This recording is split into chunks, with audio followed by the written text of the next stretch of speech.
vlog here for Green Blood Boxing. Happy to be back. It's been a while since I made a video.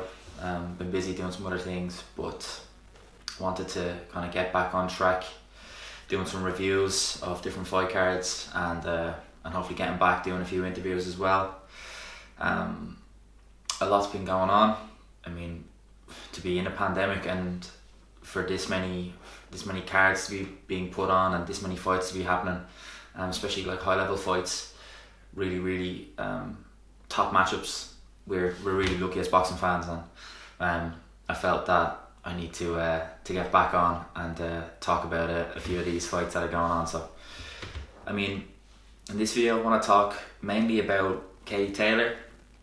Defended her undisputed lightweight titles at the weekend against Miriam Gutierrez in Wembley Arena, of course, on Eddie Hearn's Matchroom show, which was a triple header headlined by three female world title fights. Obviously Rachel Ball's fight ended up not being for the legitimate WBA bantamweight title, but instead for the WBC interim super bantamweight title.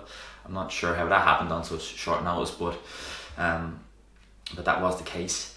But yeah, gonna touch on all the fights on the card. But let's start with, I mean, what an unbelievably good performance from Katie Taylor. I mean, there's not really much else you can say. I mean, she was absolutely sublime. It's hard to look at that kind of performance and her ability, what she can actually do. It's hard to watch Katie Taylor, like how she performed at the weekend, and say she's not the best fighter in the world. You know, the likes of Clarissa Shields will have her opinion on that, but it's hard to see anyone around, any female in the world, who's able to do technically what Katie Taylor is able to do. Her hand speed is something else, and at 34 years old she's really not showing any signs of slowing down. Of course, let's get to the fight and to the opponent. Miriam Gutierrez was 13-0, was the interim WBA lightweight champion beforehand, so the mandatory challenger, if you like, for Katie's WBA title.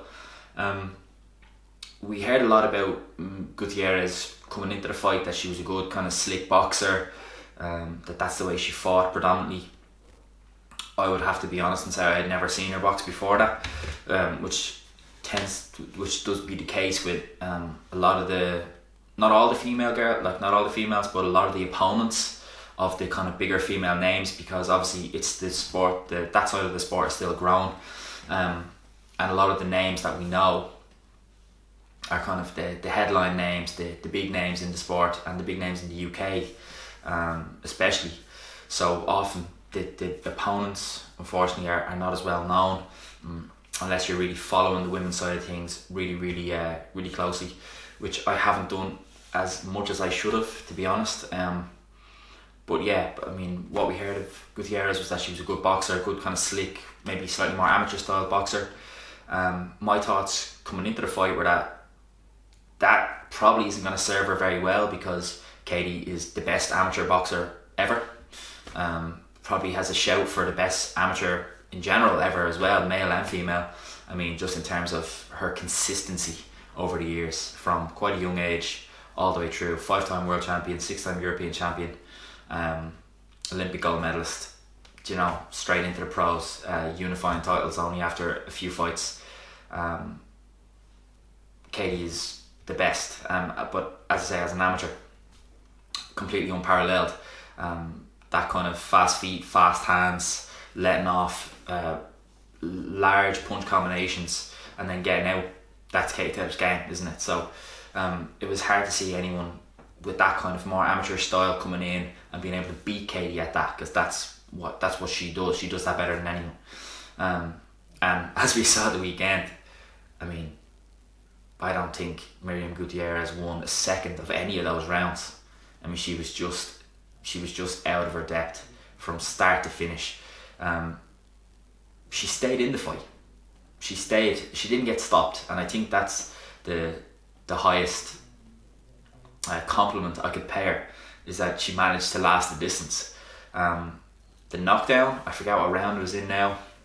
It was kind of mid, wasn't it? It was maybe 6 or 7 rounds. I can't remember exactly. I mean, that knockdown was absolutely beautiful. To slip the shot and then come back with that 2-punch combination, it was like in a blink of an eye, just like a lightning bolt. It was so fast. That whole combination from the slip to the 2 punches, Gutierrez didn't see any of that happening, and she was straight on her back. I mean, that was one of the best 2-punch combinations I've ever seen in my whole life. I'm obviously going to be slightly biased. I'm a huge Katie Taylor fan, as any Irish sports fan is, but especially boxing fans. But I mean, that was really a thing of beauty, that combination. She had her hurt on multiple occasions. That was one of them. One thing that I maybe would say with Katie is that when she gets girls hurt, or when she thinks she's hurt them, she comes in and she still has that maybe slightly amateur style of getting really close, maybe slightly smothering the shots and just working and just throwing loads of kind of arm punches. At least that's what it looks like. For me, I would like to see her kind of sit down on the punches, pick the shots a little better. When she does hurt girls, that she's learned how to sit down and time the big shots, you know. Set up the really big shots to really hurt them, because I think when she does that, when she kind of follows them onto the ropes and just lets loads of shots go to the body and head, none of them are knockout blows, you know, and the girls never tend to be massively hurt by them, and the referee doesn't often step in to stop the fights when Katie does that. So I would definitely like to see her. That's one thing I would really like to see from her. It's just that when she does buzz the girls, because she's so quick and she throws such quick combinations, she can buzz girls because they don't see the shots. And then I would love to see her being able to kind of, as I say, get that finishing a little bit tidier, you know, where a little bit more pro, a little bit more male pro style, where she kind of follows in a little bit more calculated, manages the distance a little bit better, and maybe kind of touches with a few shots and then looks for that opening to really land that killer blow. You know, it doesn't just have to be one punch, but that kind of style to be able to land as many as is needed, you know, for to get the finish. Like Callum Smith would be a good example of that. Terence Crawford, really good example of that. Lands, you know, follows in but still picks the shots, touches, throws a few, but then picks the right one that lands right on the button. And that's what I personally love to see from Katie Taylor going forward. But I mean, these are like the most minimal criticisms. She's absolutely exceptional. I don't really see anyone who parallels her in the women's game. She's outstanding, and we're so lucky to have her. Like, we're lucky that she's Irish and that she represents us. She's outstanding. So that was probably one of the best, if not the best, performance I've seen of Katie Taylor. Obviously, her opponent wasn't as good, to put it quite simply, as the likes of Pursoon, or even I'm trying to think of the girl who she fought for the WBO super lightweight title. Hopefully it'll come to me. But you know, she's fought better opponents, has Katie. Obviously Jessica McCaskill, you know, the likes of these girls. So, but yeah, what a performance. Moving down the card, the fight beforehand, the kind of chief support was Terry Harper defending her WBC and IBO super featherweight world titles against Katarina Tanders, who she was 10-0 before the fight, and she's promoted by Team Sauerland. I was really impressed with Tanders. I thought she was really good, but Terry Harper performed really, really well. She's a really slick boxer. She moves really well. She picks her shots really well. A lot of variation, head, body. I was really impressed with her. I thought at times Tanders was getting to her and was landing some good shots, but definitely Terry Harper was landing the kind of cleaner, slicker work. Her defense is good. Her movement is really good. Her lateral movement is very good. She kind of gets out of the way. She spins off well. I thought she was brilliant. I really did think she was excellent. And the left hook to the body to put Tanders down, I think it was in the 9th round, was exceptional. She really is, in terms of, and she's so young, she's 24. but as a stylist, as a kind of a slick boxer, she is definitely up there in the women's game as one of the best. And she's so young; she still has time to get much better. She can maybe grow into the weights as well. Like to see her go on now and unify.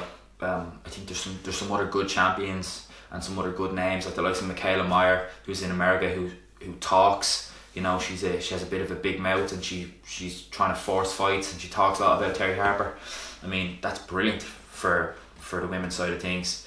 You know, there's a bit of a dispute at the moment about the equal pay for women. Heather Hardy was having a go at Eddie Hearn like over the last kind of week or so about it.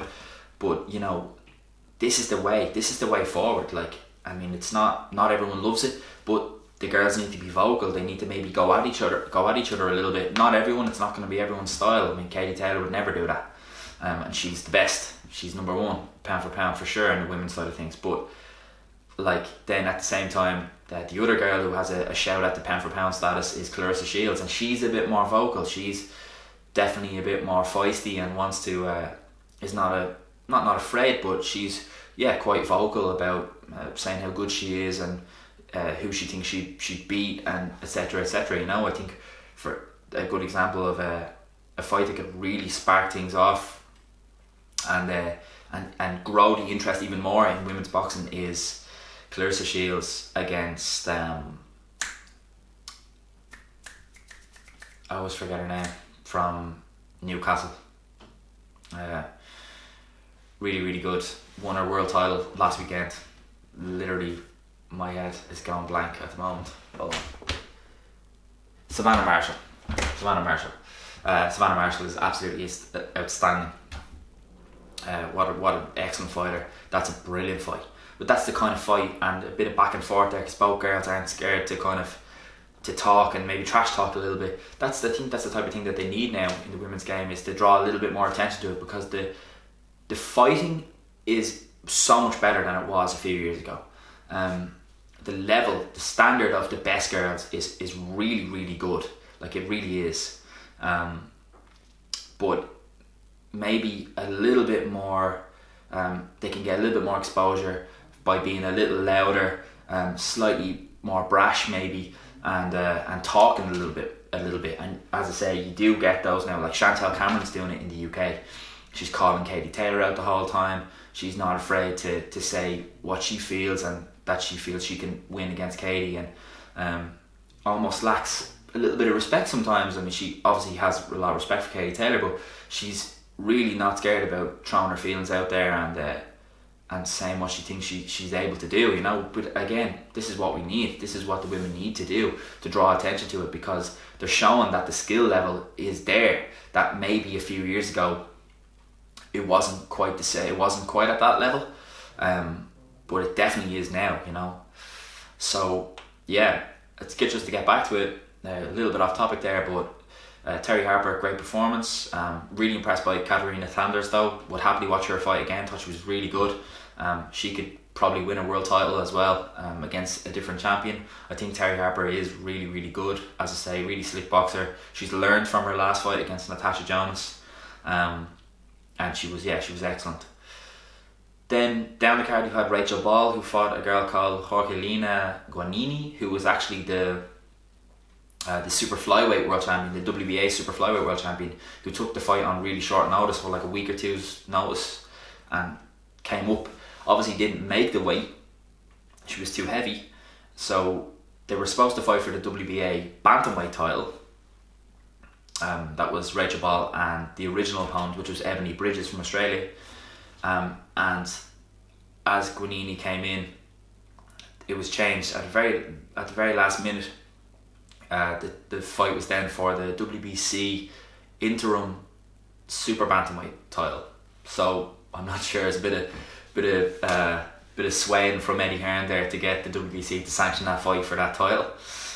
You'd have to sometimes you look at these things and you go, how on such short notice, like on a few days' notice, did Matchroom get the WBC to sanction that? You know, bit of a crazy one. That was literally only a few days before, because a few days before they were talking about Guanini not being able to win the WBA title, but Rachel Ball would still be able to win the title. But then obviously it was changed about, so it was all a bit mad. But Rachel Ball had a good performance. I was really happy to see her win and come away with a title. She's only going to grow in confidence now, and she does look better and better. Obviously, a lot of people thought she actually lost to Shannon Courtney in that fight. So she's got away with a win there, but performed really well. Like arguably, deserved to nick the win. And she's gone and she's pushed forward with it. So fair play to her, and I hope she gets her chance to fight for the legitimate world title, the WBA bantamweight title, against Ebony Bridges. It would be a good fight. It would be excellent. The main male card, the main male fight on the card was Jack Cullen against John Doherty. I did think coming into the fight that was a bit of a step up for John Doherty, like 9-0. Hadn't really fought anyone remotely close to Jack Cullen's level. Jack Cullen has a very good record. He's fought many fights. I can't remember his record off the top of my head, but only lost a couple to decent opposition. His last one being Felix Cash. He probably deserved to lose to Zach Chelly. I personally had Zach Chelly winning that fight. Most people did, but he got away with the draw. And he played his part in the fight. He was really good in the fight, but it was a step too far for John Doherty at the weekend. Jack Cullen was really good, really busy. His defence improved so much. That's one thing I was really impressed with, and the commentators said it as well. In the first round he was a little leaky, and then literally after that, it sounds like I'm just copying what Matt Macklin was saying, but it is exactly what happened. In the first round he kind of was a little bit loose, swinging, going for it. Doherty was catching him. Doherty, I think, won the first round for me. But then after that, Cullen, he really did. He started to pull his guard in a little more, keep the hands up really tight, and he caught a lot of the shots on the gloves, and he pushed the pace well. And John Doherty realised after a few rounds that he wasn't going to get Cullen out of there. Cullen's a hard man, like he's a hard lad, and he wasn't going anywhere. And you could see he was really up for the fight. And I think he proved his worth, because John Doherty obviously is good. I don't think he's as good as he thinks he is at this moment in time. He was a good amateur by all accounts, and he's a bit of a prospect in the pros, but I think that was a step too far, and he was maybe a little bit arrogant going into the fight as well. Reckoned he would just knock Cullen out. He hopefully will learn from that and come back stronger. But I was really happy for Jack Cullen. That's a really good win for him now, and hopefully he'll actually get signed by Matchroom, and they'll put him in fights where maybe he's the A side and he can get a chance to build. He has had a couple of good wins, obviously against John Harding Jr. Now, a decent kind of English level fighter, but that there is probably his best win to date. Just in terms of the kind of stature of John Doherty, like he has good pedigree, being a good amateur, and a good bit of hype behind him as well. So I'd say that's probably his best win, and I'm looking forward to seeing where they go with Jack Cullen after this. Obviously up at super middleweight now. There's loads of good fights in the British scene at around those weight classes. So I'm hoping he can get a couple of good wins, maybe fight for the British title. That'd be really good for him. And then the fight before that was Cash Farouk against Angel Avila from Mexico. Punch perfect from Cash Farouk. Obviously, Aviles was out of his depth. Former Mexican champion at bantamweight, like good fighter. And even like when the fight started in the first round, I was thinking, oh, this guy is really good. He's good. He has a good record. He was like 24-3 or something like that, or 24-4 or something. Like good record, like coming from Mexico. But you see a lot of those kind of guys when they come over, their game, and they can punch, and they have a lot to their arsenal, but they tend to be missing a lot as well. Their footwork isn't, this is a bit general, but those kind of level of Mexican guys, not the world standard Mexican lads, they tend to be just a little bit too punch baggish. They come forward in straight lines. They're a little slow on their feet. They're not as sophisticated with the attack. They come forward and they don't stop.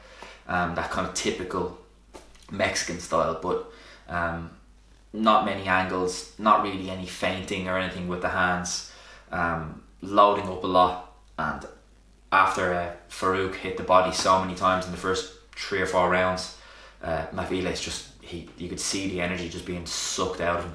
And yeah, what a performance from Cash Farouk. He just beat on him for 12, or was it 10 rounds? 12 rounds? 10 rounds, I think. I mean, he just beat him up for 10 rounds. I mean, fair play to Avila again for just being able to stay in the fight. I don't think there was any point in him staying in the fight. I think he should have been pulled, because he just got hit like consistently for 10 rounds. He really did get his head punched in, which I don't think is there's no need for it. Cash Farouk doesn't look like the biggest puncher in the world, but he was punching sharp, you know, and he was punching sharp from round 1 to round 10. So I don't think it's really a good idea for guys who are just completely outclassed and out of their depth to be left in those fights. I don't see what the benefit is. I mean, unless he was getting some sort of bonus for lasting the distance or something. You know, we don't know about these things, but perhaps in that circumstance, definitely, you know, stay in. But he really was getting bashed, and you don't like to see it either. But on the positive side of things, for Cash Farouk, it was a good win. That Villas is definitely a good fighter. Cash Farouk showed his standard, showed his level, and he's going to be one to watch. I think he can go forward and definitely challenge for world titles. But with what he showed, you know, his lateral movement, he has every shot in the book. He feints, he varies up his attacks, and his ability to see the shots coming back was amazing. You know, his upper body movement is really, really excellent. He looked really comfortable in the pocket, so he was comfortable getting in and throwing his shots, and when shots were coming back at him, he was calm and he was able to just slip out of the way and move. Really, really good, really impressive. The first fight of the night was the Facebook fight, which was Thomas Whittaker Hart, I believe, against Springer, Tony Bellew's guy, Whittaker Hart. Yeah, it looked good. It was a decent fight. Yeah, it was a good fight. Interesting to see Whittaker Hart go on now, push on, see how he looks as he kind of steps up a little bit. But yeah, it was a good fight. But yeah, that was the card, and it was an excellent card. Another really good show from Matchroom. Brilliant for women's boxing. Yeah, excellent. I was really, really happy with it. It was a good watch. Really enjoyed it. So yeah, I hope you guys enjoyed the card. I hope you enjoyed this video, my breakdown of the fights, and my opinions. If you have your own opinions or don't agree with anything I say, comment. And if you have anything that you want me to talk about, please write it in the comments as well, and I'd be happy to talk about anything that anyone wants to hear about. So guys, remember to like and subscribe and follow the channel. Follow us on social media as well. Check all that out in the description box below. And yeah, thanks very much guys. Sam Love here for Green Belt Boxing, and tune in to the next video coming soon.